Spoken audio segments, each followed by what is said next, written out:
If we had been planning this segment earlier this morning, we would have all been talking about this article in Vanity Fair that included an interview, the first on-the-record interview with the chief of staff, Susie Wiles, who is known affectionately by Donald Trump as the Ice Maiden, an incredibly effective and powerful woman in Washington, namely because she does not speak to the press. Vanity Fair article came out today, includes Wiles comparing Trump to having an alcoholic personality, basically that he has this big personality, she said. Trump's circle includes a conspiracy theorist, the way she described J.D. Vance, Russ Vought, a right-wing absolute zealot, and described Elon Musk as an odd duck.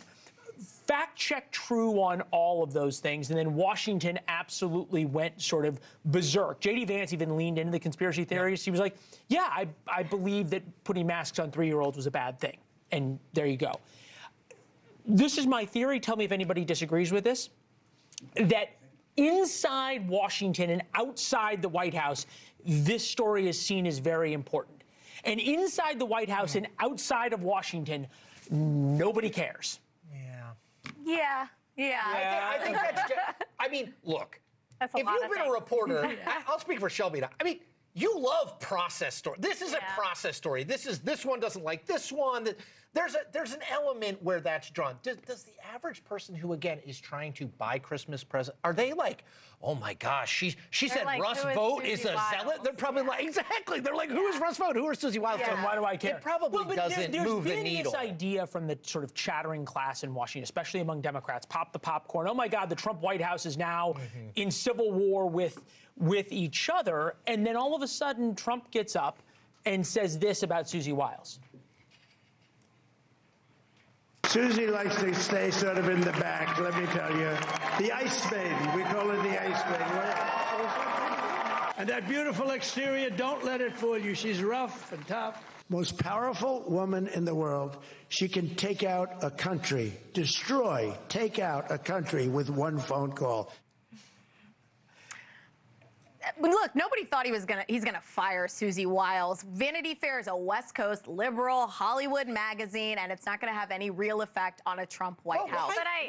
But I do think that it matters for one reason, and the reason that it matters is not because of what Susie Wiles said or the details of the story, but it matters because Republicans are already struggling right now with figuring out health care, with trying to push back on the tariffs, with getting things done. And so this is a distraction for an already distracted administration and Republicans in Congress, and that is really the only reason that this might permeate beyond D.C. I mean, my only point, and I'm not saying one voter is like, no voter goes in next November and is like, I just can't believe what Susie Wiles said. Okay, I mean, like, that said, if it is a left coast elitist policy, then why is the whole cabinet sitting for it? Why is she sitting for 11 interviews? Look, I'm a reporter. If somebody is like, hey, we're going to do a profile of you. We're going to do 11 interviews with you over 11 months. I'm like, you know what? I'm good. No one comes out of that looking good. Like, that doesn't change a vote. Can Republicans finally admit that they do enjoy mainstream media? Who doesn't like that big Vanity Fair cover where we're all like, you know what I mean? And like nice lighting. Okay. Yeah. If Vanity Fair wants to do an 11-part series on us, they're more than welcome to. But there is this larger point, and I think you all made it as well, that Republicans feel as though next year is a moment for reset. This is Speaker Johnson previewing and trying to, once again, win Christmas by saying things are going to get better. We're going to have a very aggressive legislative agenda coming right out of the gates in January. We're going to continue to work, for example, on health care, to continue to bring costs down for the American people, to bring down the cost of living overall.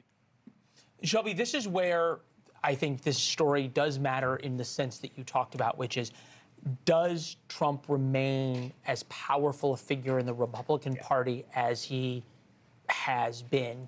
Is he, and what is the White House's plan over Christmas at Mar-a-Lago to woo and to once again shore up support? Yeah, this is the ultimate question. And we've already seen cracks in the Republican Party, I think, that we haven't seen in the past. And part of that is because Republicans in Congress are realizing that this is Trump's last term. And so they're more willing to sort of push back on him. But Susie Wiles herself said it, not in this Vanity Fair interview, but in another recent interview, that they're going to put Donald Trump at the top of the midterms, that he's going to go make it a out. referendum on They're Trump. going to make sure that Republicans stay in line, because they're going to ensure that Republicans still need Donald Trump in order to win the midterms. Beyond the midterms, it's an open question, because as we get closer to 2028, I think that there's a chance that more Republicans might split off because they're realizing that there is an era beyond Donald Trump. Thank you for watching. Subscribe below and download our NewsNation app right now on your phone, and you will get fact-based, unbiased news for all Americans.